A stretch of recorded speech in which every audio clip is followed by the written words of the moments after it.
നമസ്കാരം, news prime മലയാളത്തിലേക്ക് സ്വാഗതം. മധ്യപ്രദേശിൽ കോൺഗ്രസിന് ഉറപ്പായും ജയിക്കാമായിരുന്ന ഒരു സീറ്റ്, ആ സീറ്റ് നഷ്ടപ്പെടുത്താൻ തെരഞ്ഞെടുപ്പ് കമ്മീഷൻ ജ്ഞാനേഷ് കുമാറും BJPയും കൂടി ഒത്തുകളിക്കുന്നു.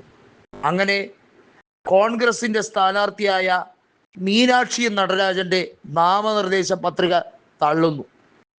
എന്ത് നാടകീയ രംഗങ്ങളാണ് മധ്യപ്രദേശിൻ്റെ രാഷ്ട്രീയത്തിൽ നടന്നത്. അതായത് രാജ്യസഭയിൽ കോൺഗ്രസിന് മത്സരിക്കാൻ പോലും അയോഗ്യത കൽപ്പിക്കുന്ന രീതിയിൽ ജ്ഞാനേഷ് കുമാറിൻ്റെ വലിയ രീതിയിലുള്ള ഇടപെടൽ, അതിനുവേണ്ടി കോടികളുടെ അഴിമതി തന്നെയാണ് നടന്നത് എന്നുള്ളതിന് സംശയമൊന്നുമില്ല എന്ന് കോൺഗ്രസിൻ്റെ ദേശീയ ജനറൽ സെക്രട്ടറി ആയിട്ടുള്ള, വർക്കിംഗ് കമ്മിറ്റിയുടെ ജനറൽ സെക്രട്ടറി ആയിട്ടുള്ള KC വേണുഗോപാൽ തുറന്നു പറഞ്ഞിരിക്കുകയാണ്. മീനാക്ഷി നടരാജൻ്റെത് മാത്രമല്ല, ഈ രാജ്യത്ത് BJP അധികാരം നിലനിർത്താൻ വേണ്ടി ഇലക്ഷൻ കമ്മീഷനുമായി ചെയ്തു കൂട്ടുന്ന നിരവധിയായ വൃത്തികെട്ട കളികളുടെ തുടർക്കഥ മാത്രമാണ് മീനാക്ഷി നടരാജൻ്റെ നാമനിർദ്ദേശ പത്രിക തള്ളിയതുമായി ബന്ധപ്പെട്ട വിഷയം. നമുക്കറിയാം, മധ്യപ്രദേശിൽ 165 MLA-മാരാണ് BJPക്കുള്ളതെങ്കിൽ 63 MLA-മാരാണ് കോൺഗ്രസിനുള്ളത്. സ്വാഭാവികമായും 3 സീറ്റുകൾ ഒഴിവ് വന്നാൽ 2 എണ്ണത്തിൽ BJPക്ക് ജയിക്കാൻ കഴിയുമെങ്കിൽ 1 എണ്ണത്തിൽ കോൺഗ്രസിനെ നിർത്തി ജയിപ്പിക്കാൻ കെൽപ്പുള്ള സംസ്ഥാനമാണ് ഇപ്പോഴും മധ്യപ്രദേശ് എന്ന് പറയുന്നത്. ആ മധ്യപ്രദേശിൽ കോൺഗ്രസിന് മത്സരിക്കാൻ പോലും അനുവാദമില്ല എന്ന രീതിയിലേക്ക് ഇലക്ഷൻ കമ്മീഷൻ വലിയ തോതിലുള്ള കള്ളക്കളികൾ കളിച്ചിരിക്കുന്നു. അവർക്കെതിരെയുള്ള ഒരു കേസുമായി ബന്ധപ്പെട്ട കാര്യത്തിൽ, മഹാരാഷ്ട്രയിലെ ഒരു കേസുമായി ബന്ധപ്പെട്ട കാര്യത്തിൽ അവർ സത്യം മറച്ചു വെച്ചു എന്നതാണ് ഇലക്ഷനുമായി ബന്ധപ്പെട്ട് നാമനിർദ്ദേശ പത്രിക തള്ളാനുണ്ടായ കാരണമെന്നാണ് ഇപ്പോൾ വിലയിരുത്തൽ നടത്തുന്നത്.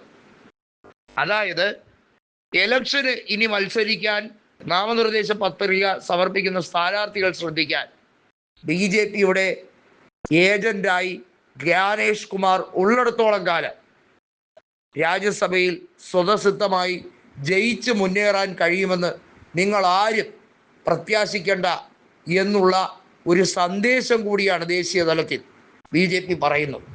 അക്രമത്തിലൂടെയും അഴിമതിയിലൂടെയും വലിയ തോതിൽ സ്വത്ത് സമ്പാദിച്ച കാര്യമൊക്കെ നമുക്കറിയാം.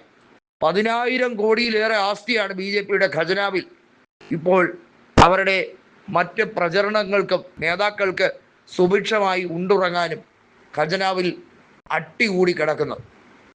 അതായത് കോൺഗ്രസിനും BJPക്കും സമാന്തരമായ എമൗണ്ട് ആയിരുന്നു 2014 വരെ അവരുടെ രണ്ടുപേരുടെ അക്കൗണ്ടിൽ ഉണ്ടായിരുന്നു. ഏകദേശം 100-125 കോടിയൊക്കെ ആയിരുന്നു ഇരു പാർട്ടികൾക്കും ദേശീയ തലത്തിൽ അവരുടെ ബാങ്ക് അക്കൗണ്ടുകളിൽ ഉണ്ടായിരുന്നു പാർട്ടിപരമായി. ഇപ്പോൾ BJPയുടെ ബാങ്ക് അക്കൗണ്ടിൽ 10,700 കോടിയിലധികം രൂപയും കോൺഗ്രസിനാകട്ടെ 200 കോടിയിൽ താഴെയുമാണ് ആസ്തി. ഇതെങ്ങനെ ഉണ്ടായി? ഇത് ആർക്കൊക്കെയാണ് കൊടുക്കുന്നത്? ഓരോ സംസ്ഥാനങ്ങളിലും ഇതുപോലെ രാജ്യസഭ സീറ്റിന് വേണ്ടി ക്രോസ് വോട്ടിംഗ് നടത്തുമ്പോൾ MLA-മാർക്ക് വാരി എറിയാൻ എവിടെ നിന്നാണ് ഇത്രയധികം പണം കിട്ടുന്നത്? എല്ലാത്തിൻ്റെ ഉത്തരം ഒറ്റ വരിയിൽ തന്നെ ഉണ്ട്.